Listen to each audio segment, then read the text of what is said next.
Hi guys, welcome back to YouTube channel. അപ്പോൾ നമ്മൾ ഇന്ന് നമ്മുടെ കോളേജിൽ Diwali cum ethnic day celebrations ആണ്. സോ എല്ലാവരും ഇങ്ങനെ റെഡി ആയിക്കൊണ്ടിരിക്കുക. ഞാൻ കുറച്ച് നേരത്തെ റെഡി ആയതുകൊണ്ടാണ് വ്ളോഗ് എടുത്തത്. അപ്പോൾ നമുക്കിങ്ങനെ ഓരോരുത്തരെയും റെഡി ആവുന്നതൊക്കെ നോക്കാം. ആൻക്രസ് ഇവിടെ മാല തപ്പുന്നതിൻ്റെ വിഷമത്തിലാണ്. ആൾ ഉദ്ദേശിച്ച സാധനം കിട്ടിയില്ലാന്ന് തോന്നുന്നു, എന്തോ പൊട്ടിപ്പോയെന്നൊക്കെ പറയുന്നത് കേട്ടു. അപ്പോൾ അങ്ങനെ ലാസ്റ്റ് നിമിഷമാണല്ലോ നമ്മളെല്ലാം നോക്കുന്നത്. അപ്പോൾ അങ്ങനെ അവൾ അതിൻ്റെ തിരക്കിലായിരുന്നു. കോളേജിലൊരു പ്രോഗ്രാം വന്നു കഴിഞ്ഞാൽ പിന്നെ നമ്മുടെ റൂമിൻ്റെ അവസ്ഥ കുറച്ച് കഷ്ടമാണ്. എല്ലാവരും ധൃതിക്ക് അങ്ങോട്ടും ഇങ്ങോട്ടും ഒക്കെ എടുത്തിട്ട് ഫുൾ അലമ്പായിട്ടാണ് കുറച്ച് കിടക്കുന്നത്. And this is Paru. അവൾ സാരിയൊക്കെ കൊടുത്ത് സെറ്റായി. ആദ്യം തന്നെ നമ്മുടെ ക്ലാസ്സിൽ നല്ലപോലെ സാരി ഉടുപ്പിക്കുന്ന നന്ദനയും കൊണ്ട് സാരിയൊക്കെ ഉടുപ്പിച്ച് സെറ്റാക്കി. പക്ഷെ ആൾ മുടിയിൽ എന്ത് ചെയ്യും എന്നുള്ള കൺഫ്യൂഷനിലാണ്. അപ്പോൾ ഓരോരുത്തർക്കും അങ്ങനെ ഓരോരോ കൺഫ്യൂഷനുകളാണ് ആക്ച്വലി ഒരുങ്ങുന്ന സമയത്തെ. സ്നേഹ ഇവിടെ ശാലീന സുന്ദരിയായിട്ട് ഒരു ചുമന്ന സാരിയൊക്കെ എടുത്ത് ഇങ്ങനെ നിൽക്കുകയാണ്. അപ്പോൾ ആൾ കമ്മലിൻ്റെ കൺഫ്യൂഷനിലാണ്. റൈറ്റ് സൈഡിലെ വേണോ ലെഫ്റ്റിലെ വേണോ എന്നാണ് എൻ്റെ അടുത്ത് ഇങ്ങനെ ചോദിക്കുന്നത്. അപ്പോൾ ഞാൻ റൈറ്റാണ് സജസ്റ്റ് ചെയ്തത്. അപ്പോൾ എല്ലാവരും കാണാൻ നല്ല ഭംഗിയായിരുന്നു. അപ്പോൾ ഓണത്തിന് ശേഷം ഞങ്ങൾ എത്നിക് ഡ്രസ്സുകളൊക്കെ ഇടുന്നത് ഇപ്പോൾ ഈ ദിവാലി വന്നപ്പോഴാണ്. ഇനിയിപ്പോൾ ഒരെണ്ണം ഉണ്ടോയെന്ന് പോലും നമുക്കറിയില്ല. എപ്പോഴത്തെയും പോലെ ആൻസിമോത്തിസ് ഇവിടെ മുടി കെട്ടുന്നതിൻ്റെ ആലോചനയിലാണ്. അഴിച്ചിടണോ കെട്ടിവെക്കണോ? ആൻഡ് അവളുടെ പിമ്പിൾ കാണുന്നുണ്ടായിരുന്നു നെറ്റിയിലെ. അതെങ്ങനെ മറയ്ക്കാം എന്നൊക്കെയായിരുന്നു അവളുടെ ചിന്ത. അപ്പോൾ എല്ലാവരുടെ ലാസ്റ്റ് മിനിറ്റ് പ്രിപ്പറേഷൻ ഇങ്ങനെ നടക്കുന്നതേ ഉള്ളൂ. കോളേജ് ഗ്രൂപ്പിലൊക്കെ എപ്പോഴേ പരിപാടി സ്റ്റാർട്ട് ചെയ്തു എന്നുള്ള മെസ്സേജ് വന്നു. എന്നാലും നമ്മുടെ ഈ ഒരു അവസാനത്തെ നിമിഷം ഓടിയില്ലെങ്കിൽ നമുക്കൊരു സമാധാനമില്ല. എല്ലാ പ്രോഗ്രാമിനും ഇത് സ്ഥിരമാണ്. അപ്പോൾ ഇപ്പോഴാണ് മാലുണ്ടോ കമ്മലുണ്ടോ അങ്ങനെയൊക്കെ പറഞ്ഞിങ്ങനെ ഓടുന്നത്. അപ്പം എല്ലാവരും കാണാൻ നല്ല ഭംഗിയുണ്ടായിരുന്നു.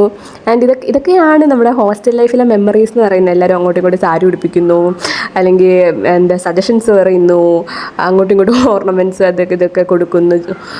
അപ്പം ഇതൊക്കെ ഭയങ്കര രസമുള്ള കാര്യമാണ്. അങ്ങനെ ഞങ്ങൾ ഏകദേശം എല്ലാം റെഡിയായി ഒരുവിധം ഇറങ്ങി. ഇത് നമ്മുടെ ഹോസ്റ്റലിൽ നിന്ന് കോളേജിലേക്ക് പോകുന്ന വഴിയാണ്. സോ ഞങ്ങൾ അങ്ങോട്ട് നടക്കുകയാണ്. യെസ് ഗായ്സ്, അങ്ങനെ ഞങ്ങൾ അവിടെ പരിപാടിയുടെ സ്ഥലത്ത് എത്തിയിരിക്കുന്നു. ഇതാണ് നമ്മുടെ ഡെക്കറേഷൻസ്. ഇത് ഫുള്ള് കൂടുതലും നമ്മുടെ ജൂനിയേഴ്സ് കുട്ടികളാണ്. സീറ്റൊക്കെ പോയി ഞങ്ങൾ സൈഡിൽ നിൽക്കേണ്ടി വന്നു. സൈഡിൽ നിന്നതുകൊണ്ട് തന്നെ നമുക്ക് വലിയൊരു പണി കിട്ടി. ചെന്നപ്പോൾ തന്നെ റാമ്പ് വാക്കിന് കയറാനായിട്ട് ചെയർപേഴ്സൺ പറഞ്ഞു. അപ്പം ഒറ്റയ്ക്ക് കയറാൻ വയ്യാത്തത് കൊണ്ട് ആളെ ഒപ്പിക്കുന്ന ആൻസിനെയാണ് അവിടെ കാണുന്നത്. പക്ഷെ ഞങ്ങൾക്ക് എല്ലാവർക്കും ഇവിടെ കയറേണ്ടി വന്നു. അപ്പോൾ നമ്മൾ റാമ്പ് വാക്കിനുണ്ടായിട്ട് ഇത് എല്ലാവരും അങ്ങനെ അങ്ങോട്ടും ഇങ്ങോട്ടും ചോദിക്കും, ഇനി ആളുണ്ടോ എന്നുള്ളത്. ഞങ്ങളങ്ങോട്ട് ചെന്നപ്പോൾ ഉടനെ നമുക്ക് നമ്മളെ റാമ്പ് വാക്കിലേക്ക് പിടിച്ചിട്ടു. സോ അതായത് അഭിജ, അതിനുശേഷം ആൻസി, അത് നമ്മുടെ ജൂനിയർ അവനികയുടെ കൂടെയാണ് ആൻസി ചെന്നത്. എന്താ ചെയ്യേണ്ടതെന്നൊന്നും അറിയത്തില്ല. നമ്മൾ പാട്ടിട്ടു, നമ്മൾ ചെന്നു. ആൻഡ് ഇത് ഞങ്ങളുടെ ജൂനിയേഴ്സ് ആയിരുന്നു. ഇപ്പോൾ വന്ന ബാച്ച് 130 ബാച്ചാണ്. പിള്ളേരൊക്കെ നല്ലതുപോലെ പെർഫോം ചെയ്തു. അവരുടെ ഡാൻസ് ഗെയിംസ് ഒക്കെ ഉണ്ടായിരുന്നു, അതൊക്കെ പെർഫോം ചെയ്തു. അപ്പോൾ ആദ്യം എല്ലാവർക്കും ഇറങ്ങാൻ കുറച്ച് മടി ഉണ്ടായിരുന്നെങ്കിലും പിന്നെ ഓരോരുത്തരായിട്ട് ഇറങ്ങുന്ന കണ്ടിട്ട് കുറേ പേര് ഇറങ്ങി. അപ്പോൾ നമ്മുടെ ഡെക്കറേഷൻസ് ആണെങ്കിലും നല്ല ഭംഗിയുണ്ടായിരുന്നു. ആ ഒരു ഹാപ്പി ദിവാലിന്ന് എഴുതിയതും പിന്നെ ആ ഒരു മുകളിലത്തെ ഡെക്കറേഷൻസും ഒക്കെ നല്ല രസമുണ്ടായിരുന്നു. അങ്ങനെ എല്ലാ ബാച്ചിൽ നിന്നും റാമ്പ് വാക്കിന് പാർട്ടിസിപ്പേഷൻ നല്ലതുപോലെ ഉണ്ടായി. ഞങ്ങൾ ആക്ച്വലി കുറച്ച് ലേറ്റ് ആയിരുന്നു. അതിന് മുന്നേ കുറച്ച് പാട്ട് ഡാൻസ് അങ്ങനെ എന്തൊക്കെയോ ഉണ്ടായിരുന്നു. നമ്മൾ ആസ് യൂഷ്വൽ ലേറ്റ് ആയിരുന്നു. പിന്നെ ഇത് 130 ബാച്ചിൻ്റെ തന്നെ ഒരു ചെറിയ ബാച്ച് ഡാൻസ് പോലൊരു സെറ്റപ്പ് ആയിരുന്നു. ഒരു ഒപ്പന സെറ്റപ്പ് നല്ല രസമുണ്ടായിരുന്നു കാണാൻ. അങ്ങനെ ഡാൻസും പാട്ടും ഒക്കെ കുറച്ച് കഴിഞ്ഞപ്പോഴത്തേക്ക് നമുക്ക് സമയമായെന്ന് പറഞ്ഞാൽ നമുക്ക് ഫസ്റ്റ് ഇയേഴ്സിന് കർഫ്യൂ ഉണ്ട്. അപ്പം അവരെ നേരത്തെ വിടേണ്ടതുണ്ടായിരുന്നു. അപ്പം അവർക്ക് പൂത്തിരി ഇങ്ങനെ ഫയർ ക്രാക്സിൻ്റെ പരിപാടികളൊക്കെ അവിടെ തുടങ്ങി. അങ്ങനെ പിള്ളേരൊക്കെ നല്ലതുപോലെ എൻജോയ് ചെയ്തു. എല്ലാവരും ഫോട്ടോസ് വീഡിയോസ് ആവശ്യത്തിലധികം എടുത്തിട്ടാണ് എല്ലാവരും പോയത്. ഇങ്ങനെ എല്ലാവരും ഇങ്ങനെ സർക്കിളായിട്ടൊക്കെ നിന്നായിരുന്നു അവർ പൂത്തിരിയൊക്കെ കത്തിച്ചത്.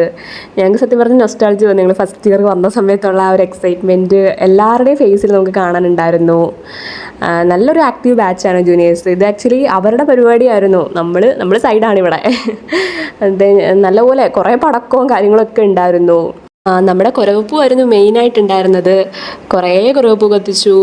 പിന്നെ മറ്റേ കുഞ്ഞ് ഇങ്ങനെ വീണ് പൊട്ടുന്ന പടക്കം, പിന്നെ പൂത്തിരിക്ക് വേണ്ടിയിട്ട് അടിയായിരുന്നു അങ്ങോട്ടും ഇങ്ങോട്ടും എല്ലാവരും. പിന്നീട് നമുക്ക് ഫോട്ടോ സെക്ഷൻ ആയിരുന്നു. ഫോട്ടോ സെക്ഷൻ എന്ന് വെച്ചാൽ 130ക്ക് പോകണം എന്നതുകൊണ്ട് നമ്മൾ അവർക്കൊരു ബാച്ച് ഫോട്ടോ, അതുപോലെ തന്നെ അവർ ഗ്രൂപ്പ് ഫോട്ടോസൊക്കെ കുറേ എടുത്തിട്ടാണ് കുട്ടികൾ പോയത്. അടുത്ത് നമ്മുടെ ഹൈലൈറ്റ് എന്ന് പറയുന്നത് ഇതായിരുന്നു. അങ്ങനെ നമ്മുടെ ബാസ്കറ്റ് കോർട്ടിൽ വെച്ചിട്ടായിരുന്നു ഇത്. ഫുള്ള് സ്കൈയിൽ നല്ലൊരു കാഴ്ച വിസ്മയം തന്നെയായിരുന്നു.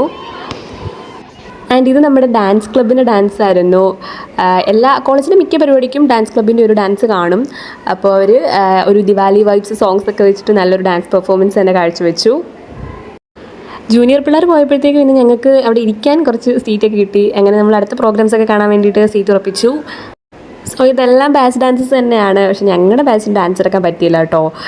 ഒന്നാമത് തന്നെ അവധിയായിരുന്നു. പിന്നെ നമ്മൾ കുറച്ചിപ്പം സീനിയേഴ്സ് ആയതുകൊണ്ട് തന്നെ മടിയായി തുടങ്ങി ഡാൻസൊക്കെ കളിക്കാനായിട്ട്. അപ്പം ഇതും നല്ല രസമുണ്ടായിരുന്നു കാണാനായിട്ട്. അടുത്ത മെയിൻ ഹൈലൈറ്റ് എന്ന് പറയുന്നത് കുറേ ഗെയിംസ് ഉണ്ടായിരുന്നു. നല്ല രസമുണ്ടായിരുന്നു കുറേ ഗെയിംസ്. ഇതിപ്പോൾ എന്ന് പറഞ്ഞാൽ ബലൂണ് കാലെ ചവിട്ടി പൊട്ടിക്കുന്നുള്ളായിരുന്നു. നമ്മുടെ ആൻക്രസ് ആ ഗെയിമിൽ പങ്കെടുത്തിട്ടുണ്ടായിരുന്നു. പക്ഷേ തോറ്റുപോയി ഗൈസ്. എന്നാലും അവൾ സാരി കൊടുത്ത് നല്ല ബുദ്ധിമുട്ടായിരുന്നു. എന്നാലും ആൾ കുറേ ഒക്കെ നിന്നു. ഫോട്ടോ എടുപ്പിൻ്റെ ഒക്കെ തിരക്കിലായതുകൊണ്ട് എല്ലാ ഗെയിമും ഒന്നും നമുക്ക് വീഡിയോ എടുക്കാൻ പറ്റിയില്ല.